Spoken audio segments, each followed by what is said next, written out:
Hi, I'm Jeffrey Shaw. I'm a business coach for self-employed business owners, the host of the Self-Employed Life podcast, and author of two business books, Lingo and The Self-Employed Life. The best advice I ever received is also the most disturbing advice I ever received, which is, or was, no one will care about your life as much as you do. Ooh, that's good advice, but yet that's disturbing as hell. So, It is disturbing. wow. Yeah. Huh. All right. Even more I'll buy disturbing is that. the source, but I'll leave it up to you to ask the questions. Oh, there we go. Cool. Well, we'll get back to that, right? Because I think that is interesting. But Mhm. first, I have to ask, and you make this really clear in the book, but I think it's an important distinction. Why self-employed and not freelance or solopreneur or entrepreneur or small business owner? Why is self-employed such an important word for Yeah. you? I so appreciate, Phil, you asking that question because I so appreciate how much attention that's gotten in the book because I actually thought that was going to be a throwaway. It was actually much, much further into the book, like an ending chapter, until after the advanced readers. And it was so highlighted, we moved it right up front. So I'm so glad people want to know the difference, right? Because that's the beginning of taking ownership of it. The reason it's important is just for that reason. Like we need to take ownership of the term self-employed. By and large, people don't use the term. And I know that because I relaunched my website last year. I did a lot of keyword research, hired professionals to look into the searchability of the website and found that my audience, self-employed business owners, the people that I coach every day, don't search for support using the term self-employed. In fact, Phil, when I had the idea to write this book, The Self-Employed Life, I did my due diligence. I went to Amazon. I searched for books in the category of self-employed and found that the top 10 books under those keywords were about taxes, how to pay taxes when you're self-employed. I mean, boring, boring stuff. What was even more disturbing is that it was the first time in 36 years I even looked to see if there was a book out there to help self-employed people. Right? Even more shocking. It's like, why did it never occur to me to even ever check to see if there was a book that would help me as a self-employed business owner? And that's why we need to take ownership of the term so that we realize as I say in my podcast, we may be in business for ourselves, but we're not in business by ourselves. We need to bond together as a community so that we can support one another. We need to make sure we get fair representation from our governments, right? Which I believe because of massive force that we have such a big impact on the economy that I believe that we need to be separated from the big bucket of small business because the small business is too broad of a category. Energetically, I want people to take ownership of the term so that they're not calling themselves solopreneurs because none of us should think of ourselves as being solo. Entrepreneur, sexy term, I get it, but it doesn't describe the business model. Nowadays, entrepreneur sounds like you're in between jobs and a hustle, and it just doesn't really give anybody some valid information as to who you are and what you do. So it's a big part of the mission of the book is to really get the term self-employed to be used much more. Wow, the great answer. And I really do love that because I've thought for a long time that there's got to be something better than solopreneur or freelance. I mean, Dan Pink wrote Free Agent Nation, which meant we're going to move around. And then we picked up freelance. I remember there was some websites around that, but self-employed totally makes the most sense because it could be me and an assistant. It could be me and a designer. It could be me and a team of other self-employed folks, but it doesn't have to be just me, but I'm the one that pays my own bills. I'm the one that pays those Correct. bills. And I love that distinction. I think that's super important. But you talk about this ecosystem. I think it's really important that as we're kind of framing this up here, folks understand the ecosystem. You said there's three stools here, three legs, if you will, of this self-employed ecosystem. You say personal development, business strategies, and daily habits, which is how your book's broken down, which is super helpful. So let's step through those. Let's start with personal development, Jeffrey. Why is personal development so important to you and to those of us that are self-employed? Yeah, it's at the end of the day, it's your level of success when you're self-employed. And by the way, it's no mistake, I don't believe, that the term self-employed begins with self, right? Because actually your success when you're self-employed is contingent or relative to your personal development. So in order for your business to grow, In order for you to go to the proverbial next level in your business, it can't always be that you work harder. It can't always be you apply more action, because truth of the matter is you're probably working as hard as you can. But there's at some point where you hit the proverbial ceiling. Like, you can only put in so many hours. And the whole point of being self-employed was to live the life that you want to live. So just filling that up with hours and hard work and hustle isn't actually accomplishing the dream of the self-employed life that you hope for. So I look at personal development as the way to build your capacity. And capacity is the key word here. So when you want more success in your business, you have to work on your own inner capacity. Chances are you have to step out of some ways in which you are limiting your thinking. You likely have to, which I think this is the biggest challenge, I think, for most people. You have to step into what you really deserve and not what you currently believe you deserve. Okay. You have to start thinking bigger. You have to believe that you're capable of more. You have to see more in yourself than maybe your current state of how much you see in yourself. All of that is ways of increasing the capacity, because your mindset has to expand before you put in more action and more effort than you currently doing. Otherwise, it's like trying to fit more in a limited container. So you have to expand on the inside first, apply the action. The symptom of when, and as I often say, if you feel like you're working really hard but hardly getting ahead, or you feel like you just can't fit any more in, that is a symptom and a sign that you're putting in more effort than you are mentally prepared and personally developed prepared to receive. Wow. That's so interesting. That's so interesting. I didn't consider that until I read your book. Yeah. And then I read this and I'm like, oh, wow, like that completely makes sense. Often it's because we're afraid to give something up.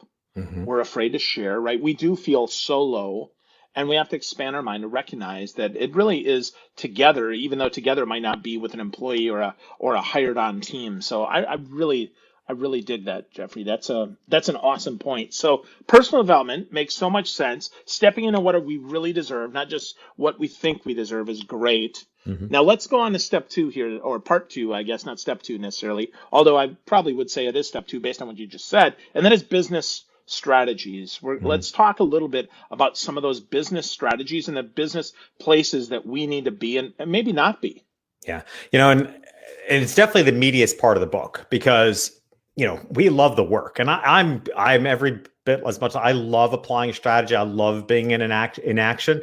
So that is the meatiest part of the book. The difference is the strategies I offer in the book, I believe, are really unusual and really innovative. And what's most important is they're right sized. We live in a world, we as self-employed business owners are doing business in a world that the businesses around us are likely a lot larger than ours, and they're likely more transactionally based than our businesses are. When you're self-employed, whether it's products or services, you're more likely to be in a relationship-based business. The relationship with those that you serve is likely critically important for loyalty, repeat customers, and referrals. So when you are in a relationally based business as opposed to a transactional based business, almost everything the rest of the world being transactionally based has to be flipped upside down. And that's what I mean by right-sized business strategies. One of the strategies I talk about in the book is what I call hug marketing. Hug marketing is an absolute flip it upside down, turn it around concept that we normally think of as a marketing funnel. Okay. But I flip it upside down and say the goal when you're self-employed in a relationship-based business cannot be being broad and wide open at the top, only to squeeze your customers through the small opening at the bottom, which is what the typical visual of a funnel is. It has to be looked at as a series of concentric circles where the responsibility is up to the business to bring people from the outer circles to the inner circle, the inner one most being the hug of marketing. So there's so many strategies in the book. Like I said, it is by far the business strategies is the meatiest section, because, speaking of the ecosystem, let's address this. like any ecosystem in nature, it's not about what creates a thriving. I hesitate to say the word balance, but what creates a thriving ecosystem is that all the pieces are working, but all the pieces are not working in the same proportion. Okay, same thing with our human bodies, right? Our human bodies are what, 60 to 70% water, right? Far more than the actual organs. And yet the heart, being a pretty small organ, is critical to actually living. So a thriving ecosystem is that all the pieces are working, but not necessarily in the same proportion. The same is true of the self-employed ecosystem. Chances are most of your time and effort is going to be put into action. It's going to be marketing strategies and the business strategies. But you don't have a thriving and healthy ecosystem if you're leaving out the other two parts of personal development and daily habits, which I'm sure you're going to get into in a moment. So it's not about equal. It's about everything working so that you have a thriving ecosystem. Absolutely. Hug marketing was going to be the next thing that I was going to talk about and go deeper on that, because that was one of the biggest eye openers for me when I read the book, and because I hate the funnel, right? I don't like that, right? I'm not. I mean, even if I love you, I'm not going to squeeze the life out of you, which is what a funnel does. I mean, it's so darn painful in there. So before we jump to the next piece here, Jeffrey, let's go a little deeper into hug marketing and why a traditional funnel is really such a, I mean, it's just even mindset wise, it's such a mind screw to us as a marketer, because I got to tell you, that just seems like a recipe for failure, not success. Yeah. Well, keeping in mind, my previous book was called Lingo, right? So Lingo in and of itself, the book is about, it's a brand messaging strategy to attract your ideal customers. But if you strip that back even further, it's about the energy of words, right? And that's what I'm focused on here. I pay close attention to the energy of words, not only because of how they're interpreted to other people, right? Because how you say something, you can say something very differently. One of my favorite Southern phrases is, bless her heart.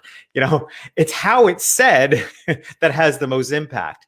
But that's not even I think, yes, that's important. But I think maybe even the most important part, the reason you want to pay attention to the words and the terms that you use is how it sets up your mindset. Because when you're self-employed, what you internalize comes out.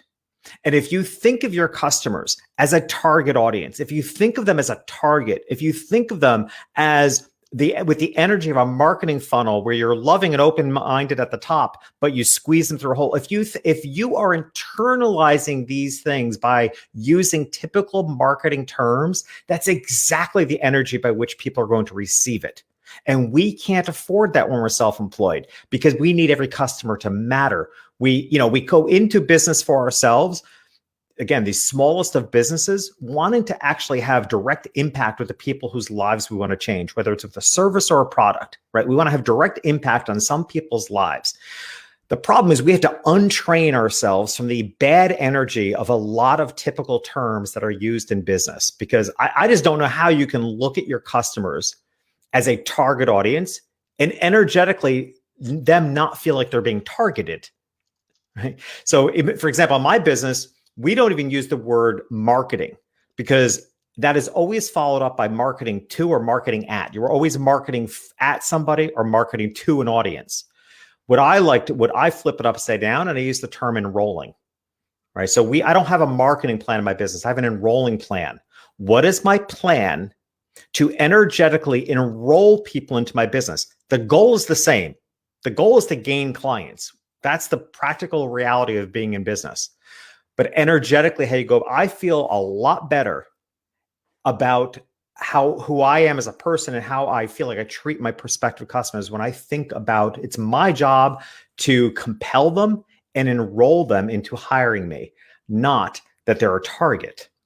So that's why the premise of hug marketing just so beautifully represents this, because it's not about a funnel. It's not about a target audience fitting to a funnel. It is a series of concentric circles, right? So for the outermost circle are lurkers. Your lurkers are people that are following you on social media and you don't even know they're there. They're the listeners of our podcast that we don't know by name, but they're there and they're lurking, until which point they become curious enough to step in a little bit closer, which is the next concentric circle, at which point they might actually start engaging and interacting with our social media posts, the things we're posting. And then the ultimate goal is then hopefully they become connected. They're likely to become connected by opting into some free value that you offer. From there, the goal is what? From connected, we're hoping to make them a customer. But even still, we don't stop there. The end goal in hug marketing is not to just gain the customer. The goal is one more step, which is when they become the customer that you can't imagine seeing in person and not giving them a hug, because you've built that level of a relationship with them, because they're the ones that are going to keep coming back and they're the ones that are going to send you referrals. So it's energetically such a different process when you take responsibility for bringing people from the outermost rings of the concentric circles towards the middle. Wow. That visual is so good and so powerful. And the energy behind that just makes so much darn sense, Jeffrey. I really, out of all the stuff in the book, that was the thing that resonated the most for me, because that's one of the reasons why I do my podcast, right? I mean, we talked about this in the green room, right? I mean, we've been dancing around each other for years. Yeah. Finally, we get a chance to spend some time together, right? And now, I mean, it's funny because, neither one of us are probably going to, work with each other like as employees, but certainly there's opportunity there to collaborate.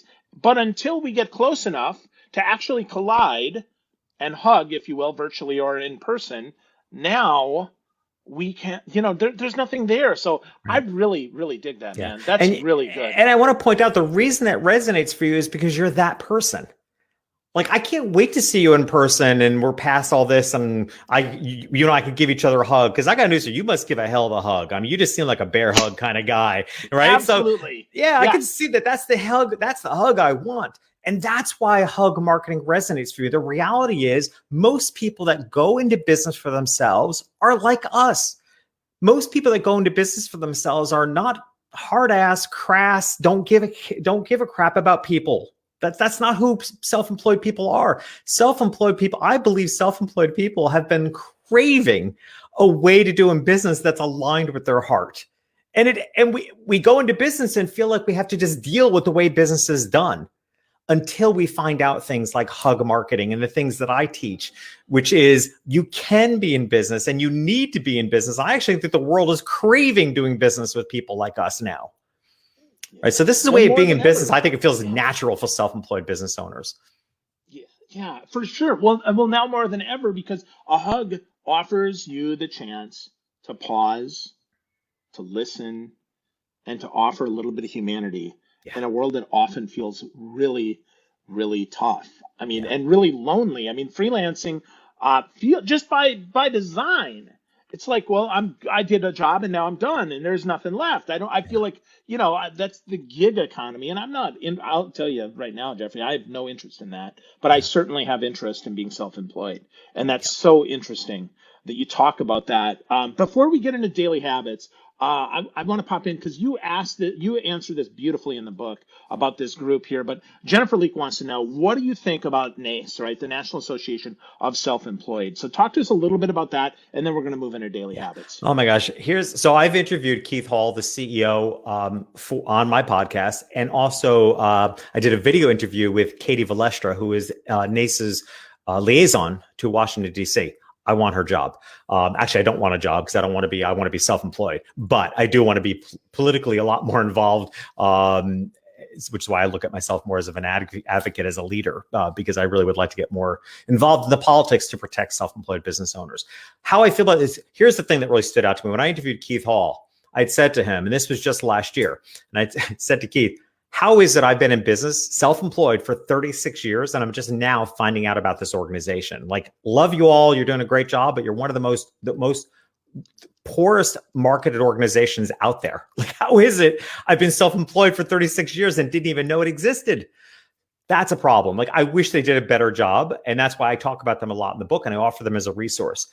I think, first of all, I think one thing that they do really effectively is, I think it's important for self-employed business owners to realize they're part of an industry. Again, inherently, when we become self-employed, we're very independent minded. And we don't realize that we're actually a part of an industry. So, for example, in my career, I'm a professional photographer, professional speaker, podcaster. So I belong to my trade associations. I belong to the National Speakers Association, and I belong to the Professional Photographers of America. So I belong to my trade associations. It never occurred to me that there was a trade association for self-employed business owners. And that's actually what NACE is. And I think that's incredibly important. So I highly encourage people to join, to be in support of the idea that there is an organization representing us. I do know that they do a really good job at standing up and being an advocate for self-employed business owners in Washington, D.C. And I think there's some really good work for them to do there in the future. I mean, I can't say I'm aligned with all their political views, but overall, I think they're a really excellent organization and doing some really good work. And I do stand behind their mission a great deal.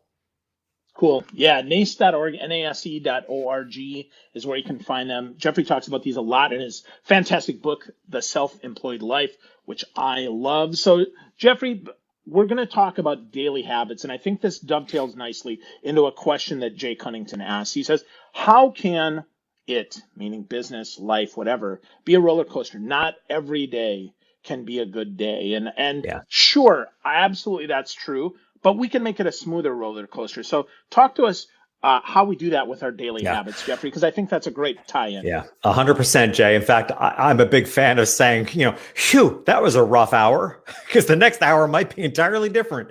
That's the reality. Like, it isn't just a daily roller coaster; it's an hourly roller coaster.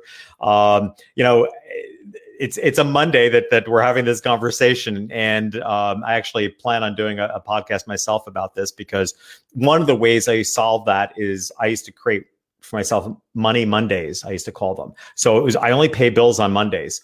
I actually started it because of my kids. When I was raising my 3 kids, and I was divorced, between the 3 of them, somebody was always asking me for money all week long. And I decided that was too much of a roller coaster. It was too discouraging. I'd make $1 and $5 would go out, So I decided that I just wanted to make, in a practical way, just make Mondays the day I dealt with money. Now that's kind of transitioned into, like, Mondays is my day that I devote to moving my business forward. These are the days I follow up on leads, et cetera. So there are practical things you can do to even out that roller coaster, but it does dovetail perfectly into the point of daily habits. Here's the key. Daily habits create consistent mindsets. It's the sustainability piece of the subtitle of my book, which is Business and Personal Development Strategies that Create Sustainable Success. The daily habits is the sustainability piece. It's also the piece that almost everyone is missing. I have a self-employed assessment that I offer. We can talk about that in a moment. Also, when I begin my coaching clients, we go through that assessment. I also ask them to rate themselves on several categories, and almost always people are weakest on the category of daily habits. And yet they also know that if they had more consistent daily habits, that they might feel better on a daily basis. But the key is that it's daily habits to create consistent mindsets, because the consistent mindsets help you not get derailed, right? That's the consistency piece. However, I will say I'm a huge proponent, as I was saying earlier, it's not an equal form. What I'm speaking of are daily habits that you can do in 15 to 20 minutes a day. Okay. And I'm very focused on that because I am a hyper time efficient person. That's just who I am. But I believe that's true of all self-employed people. We don't have to, what's going to derail them from maintaining their daily habits is it being a daunting task. Okay. So what we have to find out, which is what I teach in the book, are specific daily habits that both in experience and in science, we can validate that they work, so that as a business owner, that the effort you put in is going to pay off. And we can talk about some of those daily habits specifically if you want, but that to me is a key component, is that A, you need them for consistency, and B, it can't be a daunting task or you're not going to stick with it. And sticking with it is the point. No, I absolutely right. 15 minutes or less, stuff we can actually do. Stuff that works. Absolutely. So let's talk about a couple of daily habits, Jeffrey. Yeah. Give me one that you love the most, and then I'll ask some questions, and maybe we'll go into one more if we have time. Yeah. So the one I love the most, which is it's the only content that's in both my books. When something's so good, I mean, and it's just part of my life. Like it would be irresponsible for me to not include it in my second book. And it's what I call a "What's Going Right" journal. It's a game changer. It's a game, and it has been proven to be a game changer for me and my clients. So it's the "What's Going Right" journal. It is, you could say, similar to a gratitude journal, but it's different. And the reason I changed it up is, quite frankly, Phil, I just did not find that gratitude journals worked for me. They weren't tangible enough. I think gratitude is a fantastic value, fantastic life value. I live in gratitude, and that's kind of the problem. If I wake up and the sun is shining and I'm breathing and my dog is still with me, I'm pretty grateful. I just don't know what to do with that level. I mean, gratitude makes you, like I said, it's a great life value. I think we should all live in gratitude. But chances are I'm very focused, as I am almost every day, on my business growing. So I want tangible results. So what I did is I created the "What's Going Right" journal. And to be honest with you, I created it during a very difficult time for myself because I became very aware of how our human brain works. We are wired for survival. And because of that, we always see the negative first, right? We see our threats. And hey, our threats may not be lions and tigers and bears outside of our cave, but our threats are how we feel about ourselves, our self-esteem, a blow to our self-esteem. Our threats are how we compare ourselves to other people on social media. Our threats are all the things we put ourselves through every day that make us feel less good about ourselves. That's an everyday threat. Every day we live with the threat that we're not going to feel as good with us, or we're banking on something happening that's going to make us feel better about ourselves. But that's a weak foundation. Okay, so what I started this "What's Going Right" journal is because the more you recognize what's going right, what we know, it's been proven by science, is what you focus on, you get more of. And it literally starts to rewire the brain from the brain's natural tendency to always see the negative, always to see the one insult amongst 9 compliments. When you start focusing on what's going right, and like I said, I started it during one of my most challenging times in life, when it was hard to see anything going right. A lot was going wrong, but I pounded away at it and like, what's going right? What's going right? What's going right? And no matter what the circumstances are, you can always find things that are going right in your life. And those little things going right start becoming bigger things, and then bigger things, and then even bigger things. And that's how you can reverse the tendency to be drawn to the negative and that's where the gratitude marries with it so well, because you start getting grateful for all the littlest of things that are going right, as well as the big things. But you suddenly start feeling more grateful because what's going right is somebody's introducing you to people. You know, as a fellow speaker, I'm so appreciative when a speaker introduces me to an event planner for a potential speaking gig. Right. So now I'm going to journal that. Like, what's going right is somebody took time out of their life to make an introduction. So there's gratitude tucked in. So what I do is I journal for 5 to 7 minutes every morning. Every sentence begins with "what's going right is." What's going right is I'm meeting awesome people. What's going right is my book launch was really successful. What's going right is on and on and on until I just feel like I've drained myself. And then, you know, for me, this is a morning practice. How can you not go about the rest of the day not seeing what's going right? You can't avoid it. You can't unsee it. Yeah, well, it definitely helps us shift our focus, shift our energy, because frankly, as Jay mentioned here, right, every day may not be a good day, but there is something, Something. hopefully, for most of us, right, that is going right. And cortisol levels go up and stress us out when we're always in threat mode, right? I don't want to be more Yeah. threat. I want to be more at peace. I want to flow. I want to do the right stuff here because frankly, I want my decisions to matter. If I'm going to, that whole hug marketing thing, I mean, if I'm going to send you good energy, right, there's nothing worse as a salesperson than commission breath. Yeah. Oh my gosh, I got to make this sale or I'm not going to be able to pay the mortgage this month. Yeah. And it's the 30th of the month. Holy crap, right? So slow down, friends. If you're listening here, start with what's going right is, as Yeah. Jeffrey suggests here, and discover what's going right Yeah. instead of focusing on what's going Yeah. wrong. And during the most challenging times, what's going right is that you're showing up for yourself and doing the practice. And that's worth noting too, if because that's sending something to yourself. I said to somebody recently on social media, because people were asking questions about the challenge of comparison, and actually what it was is somebody had asked a whole group of people to quiet down about how well they were doing during the pandemic, because not everybody's doing so well. And I just spoke up and said, first of all, I think it's unfair to ask people who are thriving during a difficult time to quiet down. A, maybe they can help lift other people up. And B, I think it's an opportunity for training ourselves. In order, if things aren't going so well for you and people around you are thriving and things are going good for them, what you have to tap into within yourself to still show up happy for other people is exactly the mindset and skill that will make you the next person rising to the top. Okay, so it's digging. So if you have to acknowledge nothing more than you showing up for yourself, if you have to acknowledge nothing more than the fact that you are happy, genuinely happy for other people, even though things aren't going so good for you, that's exactly what you need to be doing to turn it around. Yeah. Wow. Good stuff. Good stuff. So give us one more daily habit here, Jeffrey. I've got a couple more questions here to ask you, but give me one more good daily habit that we can practice. Yeah. Um, I'm going to throw a freebie in there, meditation, right? So some sort of clearing the mind. I meditate, but it could be running, it could be walking. I think we all need some kind of what I call clearing of the mind practice to just slow it down.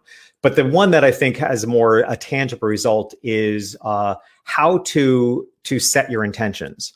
Okay, so I offer in the book a very specific structure on how to set intentions so that they're not vague and just kind of hanging out there, but rather to really get clear on what you want to go from and what you want to go to. Okay, so you want to go from, some sort of struggle to the freedom of that struggle, but call it out. And it has to be a single sentence and a from to format. Like I want to go from, not having enough money to meet my bills to having more than enough money. Okay, from to.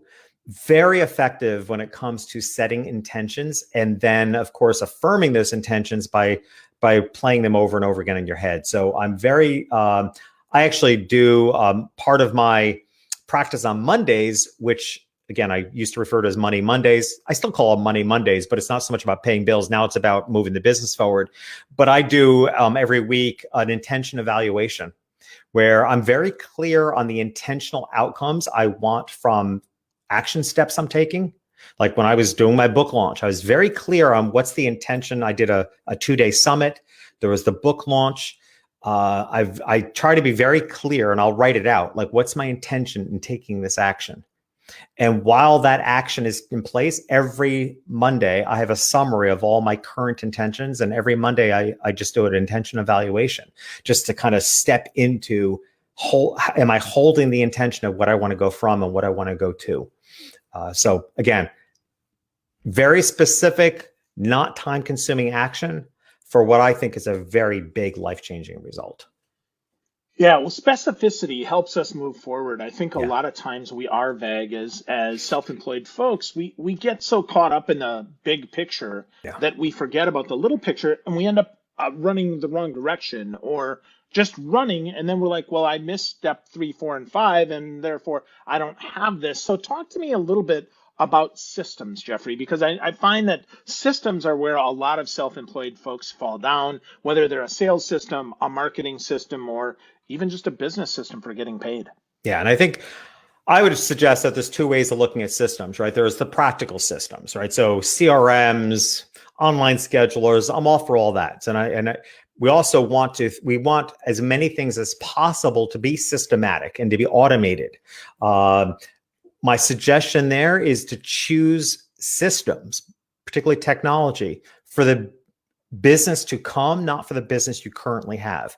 Again, I think there's a real energy to that. If you're making a decision on, be it a software like a CRM, you know, Don't choose the cheapest, lowest package because that's what all your business needs now.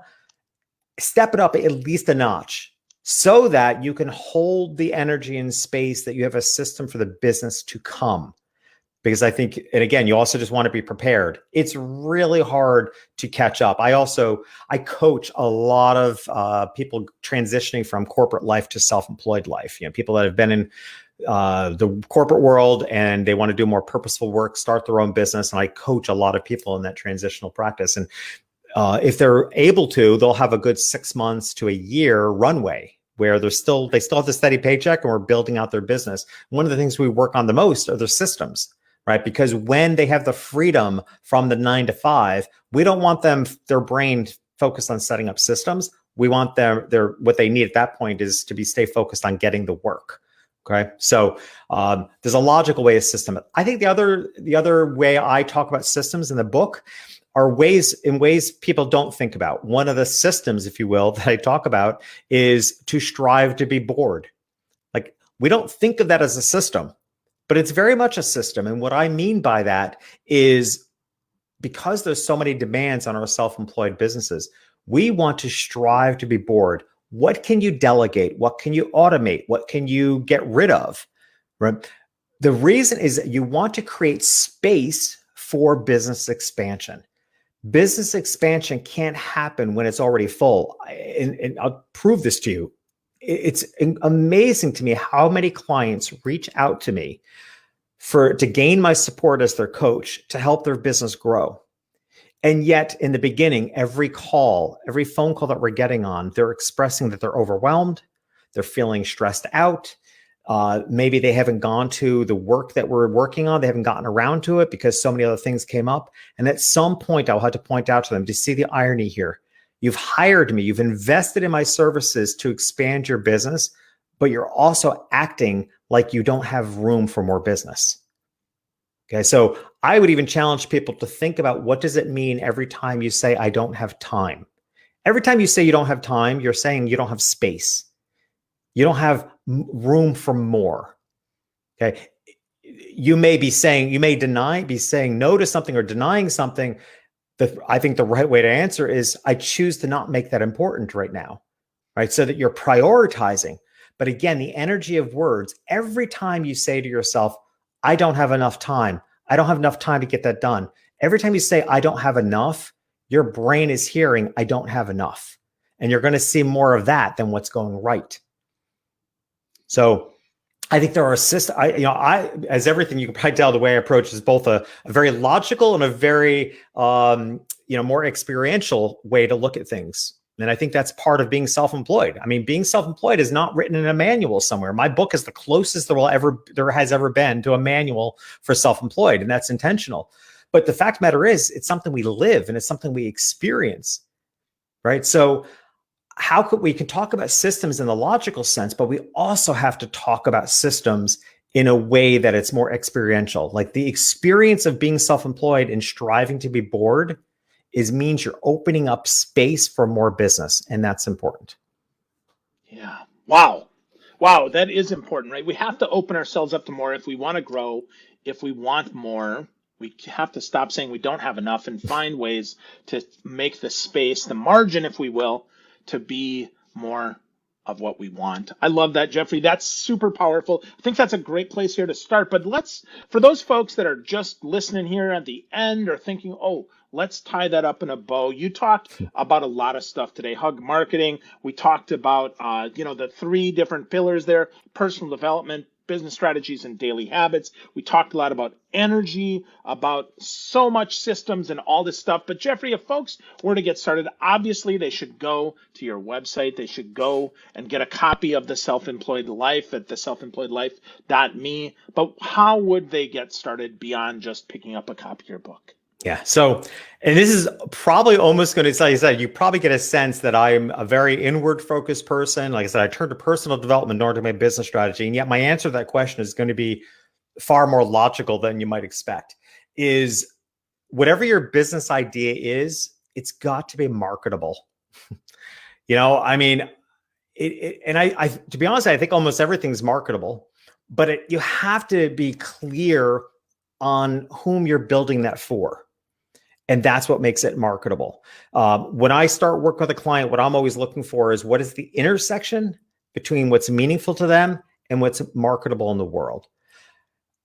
What I will always be honest and discourage anybody if you have an idea, but I just don't see the marketability in it. That's like setting somebody out on a course to keep running into a wall, and it's not fair. I will never do that as a business coach. I'd rather be honest and say, maybe it's just that I'm not getting this idea for this business you want to build yet. Maybe I'm just not getting it, right? So I'll dig further, but I will always be honest and say, I just don't think it's and I like to use the framework of what does the world need, right? Because if I had to say there was one secret to my success as a photographer and as a coach and all the 36 years of business, if I had to say there was one secret, is I feel like I'm highly attuned to what the market needs, if not even a couple steps ahead.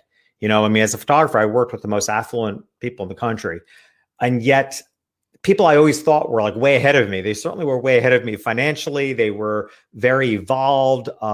And yet I always felt like I was a little ahead of them when it came to understanding the changes to come in their lives that they may not have seen yet, but that was going to impact my business.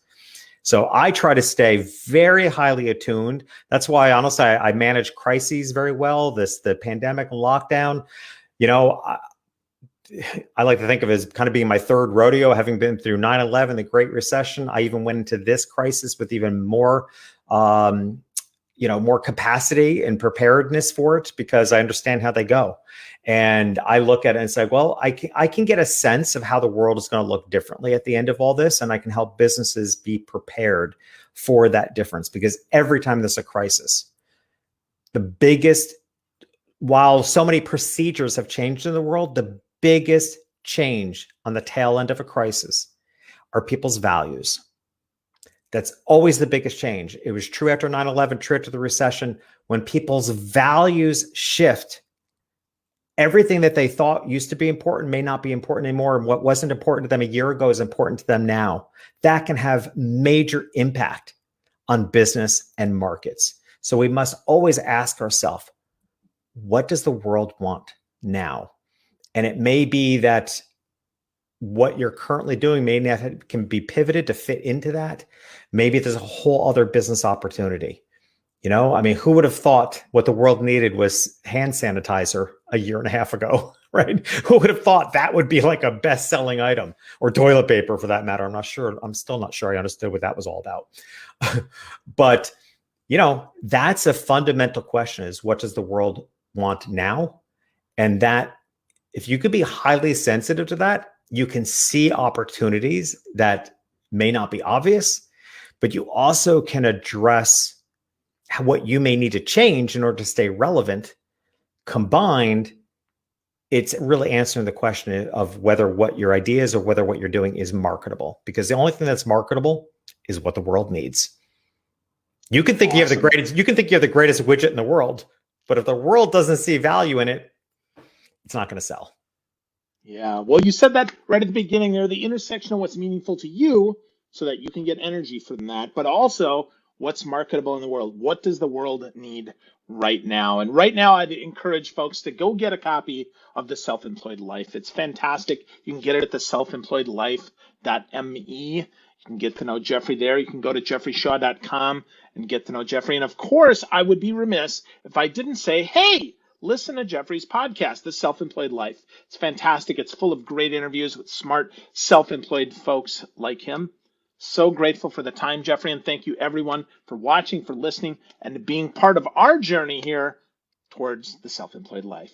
Thanks, Jeffrey. Good times, buddy. Thank you, Phil. I appreciate you. My pleasure.